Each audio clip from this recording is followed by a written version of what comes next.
Le Québec vient de se doter au printemps dernier d'une politique ambitieuse pour lutter contre les changements climatiques. L'une des cibles, réduire de 40 notre consommation de pétrole d'ici 15 ans. Pour y arriver, il faudra faire des efforts dans tous les secteurs, même là où on ne s'y attend pas.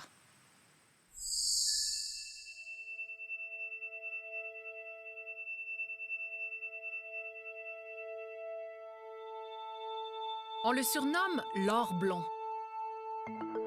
Le sirop d'érable, l'un des fleurons de notre industrie agroalimentaire. Un produit pur, peu transformé, issu directement de la forêt. Mais il a son côté sombre. C'est un sirop d'érable qu'on voudrait naturel à 100 mais quelque part, on utilise le fameux pétrole pour pouvoir le produire, ce qui fait qu'à quelque part, ça y enlève un petit peu de notoriété. Du pétrole. Beaucoup de pétrole. La production de sirop d'érable, qui ne dure pourtant que quelques semaines, émet 32 000 tonnes de gaz à effet de serre par année. C'est l'équivalent de 12 000 voitures sur nos routes. Contrairement à ce qu'on pourrait croire, plus de la moitié du sirop d'érable québécois est obtenu en brûlant non pas du bois, mais du mazout, un dérivé du pétrole. Derrière chaque litre d'or blond se cache 0,6 litres d'or noir. Nous sommes loin de l'image bucolique des cordes de bois et de la cabane d'antan. Tu as tenu compte de ton plan de traçage, c'est parfait. L'année prochaine, tu vas être facilement faisable avec une carte en ligne. Jacques Boucher travaille dans le monde acéricole depuis plus de 10 ans. La production acéricole, si on dit dans les années 50, 60, on produisait le sirop d'érable à partir de la chaudière, puis on évaporait notre eau à partir du bois. Maintenant, ces entreprises-là ont grossi, puis tranquillement, pas vite, et ont réalisé que c'était beaucoup trop de travail de le faire avec le bois. Donc, l'évolution a fait qu'on a transféré vers le pétrole.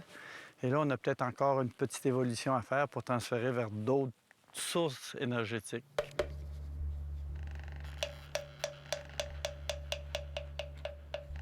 À Biencourt, dans le Bas-Saint-Laurent, Jeannot Beaulieu exploite 35 000 entailles en production biologique. Toute sa vie, la forêt a été son gagne-pain. D'abord comme travailleur forestier et aujourd'hui comme acériculteur. Quand est venu le temps de moderniser les installations de sa cabane, il n'a pas hésité. C'est sûr que j'avais comme un petit côté de moi qui m'attirait du côté de la granule parce que en étant des forestiers, bien, ça nous permet d'écouler toute notre matière première. De déchets à source d'énergie, voilà le parcours étonnant des granules de bois. Obtenues à partir de résidus d'usines de sciage, elles permettent d'éviter le gaspillage de précieux sous-produits de la forêt. Et leur empreinte écologique est très faible. Elles sont d'ailleurs considérées carboneutres. On sait que tout le carbone que ce bois-là a accumulé, si on le laisse sur le terrain, on le laisse pourrir, automatiquement, le carbone se retrouve encore dans l'atmosphère, tandis que nous autres, bien, on s'en sert au lieu de se servir du pétrole. Jeannot Beaulieu opte pour un évaporateur aux granules en 2011, alors que le prix du pétrole est relativement élevé. Ce choix lui permet de réduire ses coûts en énergie de 65 % dès la première année. Il est désormais moins dépendant de la volatilité des cours du pétrole et donne même un coup de pouce à l'économie locale. C'est pas de l'argent qu'on envoie d'un pays extérieur, c'est de l'économie qui tourne à l'intérieur de notre région à nous autres. En 2015, produire le sirop d'érable québécois a nécessité près de 12 millions de litres de mazout.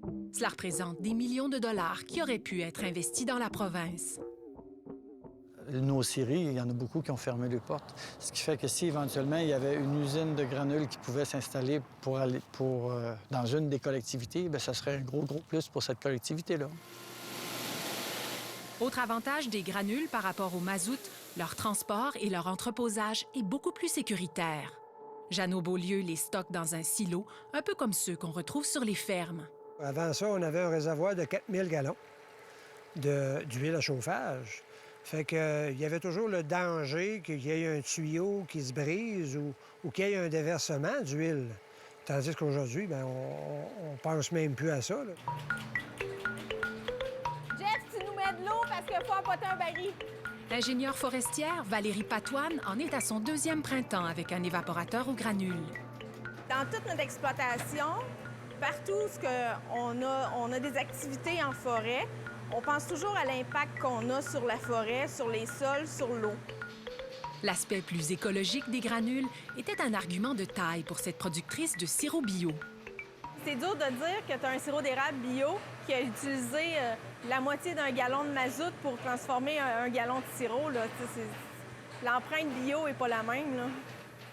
Elle est d'ailleurs prête pour une nouvelle certification qui permettrait d'identifier le sirop d'érable biologique et carboneutre. De promouvoir un sirop plus vert ou plus écologique ou qui a utilisé très peu de pétrole, ça va attirer des consommateurs, tout comme le bio les attire, là. Offrir un sirop sans pétrole, une façon pour le Québec de se démarquer de ses compétiteurs à l'heure où la province, championne de la production, perd des parts de marché. Il existe déjà la certification biologique où il y a des inspecteurs qui se promènent de cabane en cabane pour valider si vraiment ça répond à la norme biologique.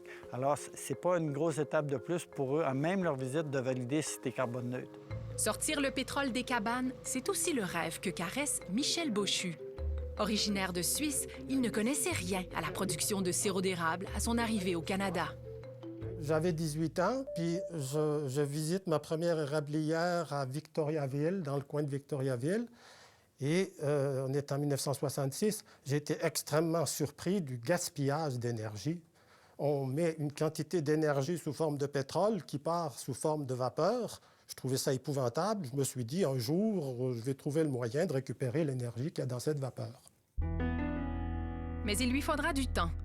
À l'époque, l'éveil de la conscience environnementale est encore loin et la faiblesse du prix du pétrole n'a rien pour la stimuler. Je me souviens, je payais mon essence 25 cents du gallon.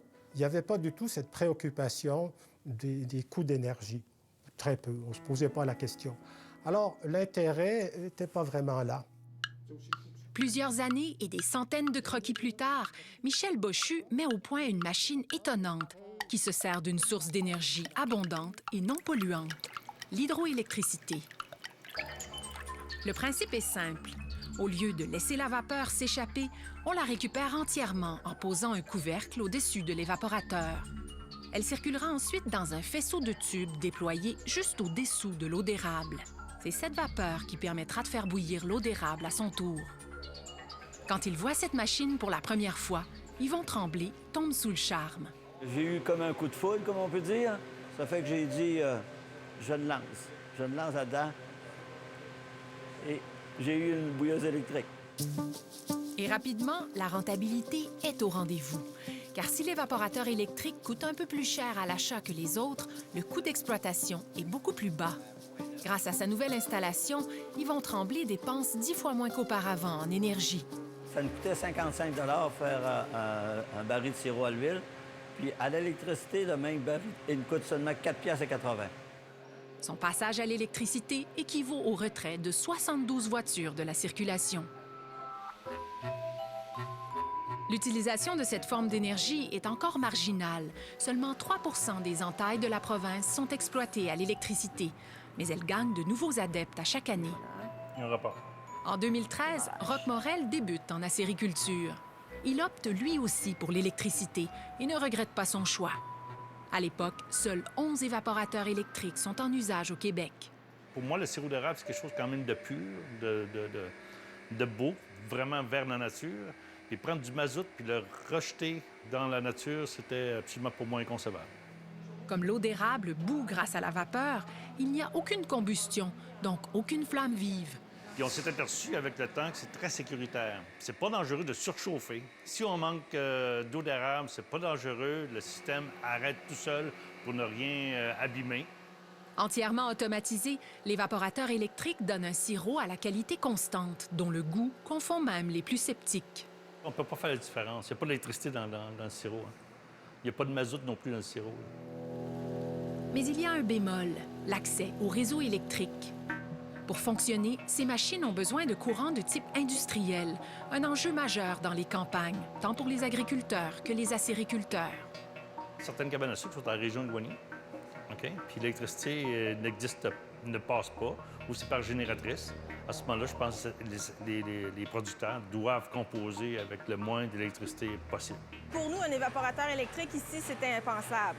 On n'a pas suffisamment d'électricité. C'est souvent du courant pour les industries ou les parcs industriels. Fait qu'on est loin de ça ici, là.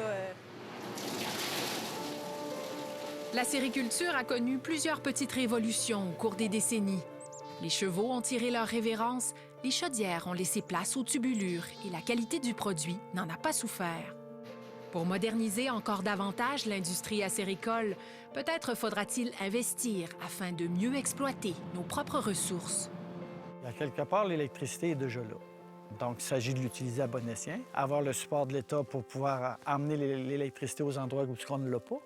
Puis l'autre élément, c'est être en mesure de produire un granule qui va servir pour la sériculture, mais en même temps, éventuellement, va servir à tout établissement qui peut se chauffer à l'heure actuelle, qui se chauffe au pétrole. Un choix pour l'environnement, mais aussi pour l'avenir de cette industrie dont vivent aujourd'hui des milliers de familles. Si demain matin, là, les Japonais apprenaient que ça nous prend 0,6 litres d'huile pour faire 1 petit litre de sirop, peut-être qu'ils diraient que ce n'est pas un produit aussi naturel qu'on l'imagine. Alors qu'on a tout ce qu'il faut pour faire en sorte d'avoir un produit totalement biologique puis écologique. Puis en même temps, c'est un outil de développement économique pour l'ensemble des régions du Québec.